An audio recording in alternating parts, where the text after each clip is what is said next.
In today's video, guys, I'm gonna walk you through the process of building the perfect deck in Warcraft Rumble. Talking about troops, leaders, and everything else that we need to know in Warcraft Rumble, guys.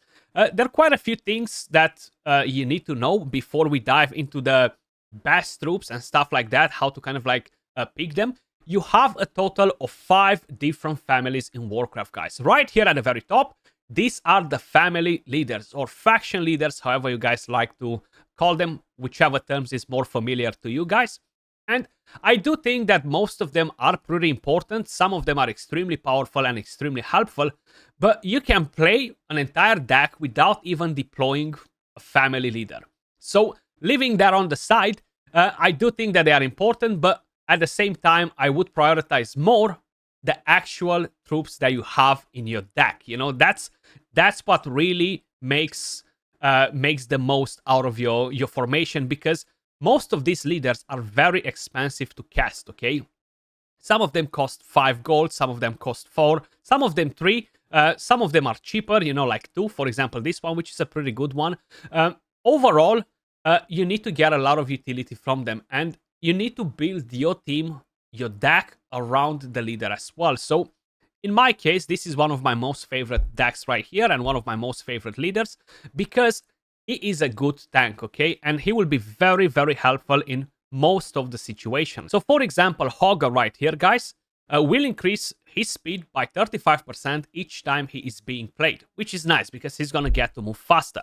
Then he's a melee, he's an AoE damage dealer, and he's a tank. And it costs you 4 gold to deploy, which is a very, very good thing, because usually a tank is pretty expensive. A tank that's able to stay alive and soak in a lot of damage, do a lot of damage, have a good speed, is going to be pretty costly. So he has a good amount of HP at the current level that I have, good area damage, good DPS, and he has a medium fast speed, which is very, very important for a tank. If not, they will be extremely slow on the map and they will be left behind by the rest of the troops, or it's going to take them forever to reach the destination. Now, another thing to know about every single mini troop leader in Warcraft Rumble, guys, once you're going to rank up the units to uncommon from common, you will unlock a special skill right here that can be, of course, acquired by playing the game and being purchased from the daily store, you know. In my case, Hogger will gain 10% max HP. This is actually very, very important. Not this one in particular, but to have this skill on most of your minis. It will make an absolute massive difference. Now, what exactly do leaders provide for the entire deck? So how you may notice, right here we have kind of like auras, okay? Let's call them auras, or aka army upgrades. So the leader has the crown on top right here. Then we have this one, which is Beast, and gives me a 3+ bonus level. So basically, wherever troop mini is going to be deployed right here, it will gain 3 extra levels, which means that they will gain additional stats. Now, these have different rarities as well. How you may notice, I have some legendary ones because they're more shiny than the bronze ones that I have next to them. This one, again, it will give me a +1 bonus level onto my beast. This one is a cycle one, and it will give me, again, a 1+ bonus on my level for my Griffin Rider, even though it's not even part of this family, right? Then, of course, you have the Unbound units, 1+ level. You have the range ones, which will give me 3+ levels on them. And this one, again, it will give me 1+ level on fast troops. But whatever I'm using here is not from the same family either, so it won't really actually help us a lot. But you can change them right here. So how you may notice, if you are farming the dungeons, I'm going to do a different guide on dungeons in the next couple of days, guys, so stay tuned for it if you're interested in that. Basically, the main reason why you are doing the dungeons is to get this energy right here that will allow you to upgrade your minis and to unlock your upgrades for your leaders. So this is very important. You see, we have different rarities. You're going to have silver as well. That's what I have on the leader, which gains 2 levels. So you can change them if you want. If you want to reroll some of them, you will have different options. You can put in spells or whatever. But I like to keep it like this. I'm not really using spells a lot. Now, when we are talking about the actual troops that we have in right here. So one of the most important things, guys, is the actual cost for the troop, okay? You see, we have 3 gold nudges, we have 5 gold nudges, 2, 2, 2, 4. Some of the troops that you do have available, they cost you 1. Now, not many of them are actually good. I feel like the best one gold notch troop is the Defias Bandits. I unlocked a skill that basically will poison the enemies. So this will actually be very good. Poison is extremely powerful in Warcraft Rumble, guys, because it's constantly stacking on and dealing damage over time, you know, so it's going to be very, very helpful. Then right here at the range ones, I have, of course, the Murloc Tidehunters. You will need to deploy range units to protect your ground units as well from air units that are going to attack them. Most of the tanks, the ground units, won't be able to attack air units. So when you are building your deck, you need to take into account every little possibility. So usually you want to have a tank, at least a tank. You need to have a siege unit that is able to break the enemy defense, depending on what sort of towers they have. Now, of course, that does not require necessarily to be a catapult. It does not require necessarily to be a unit that will focus only the siege building, right? So you can play it around with good tanks. In my case, I have the Hogger, which is an amazing tank. And then we have, of course, my elemental troop right here, the Fire Elemental, which is another good tank. Now, the next thing that I need next to it is to have some awesome air units that will be able to protect my tanks, and they will be able to attack all of their ground units without necessarily taking damage, or even if they are taking damage, to be able to put in a lot of work for my deck. So in this case, the Harpies are one of my most favorite mini. So it's basically summoning 3 different Harpies at the cost of 3 nudges. Now, they do a lot of damage to some of the ground units. You're just going to see them melting some of the ground units in seconds. So you need to prioritize a couple of good flying units, preferably in your deck as well. While you have 2 solid ground units, 2 good flying units, and then, of course, you will need some range units that can deal with their flying units if they are completely destroying your flying units.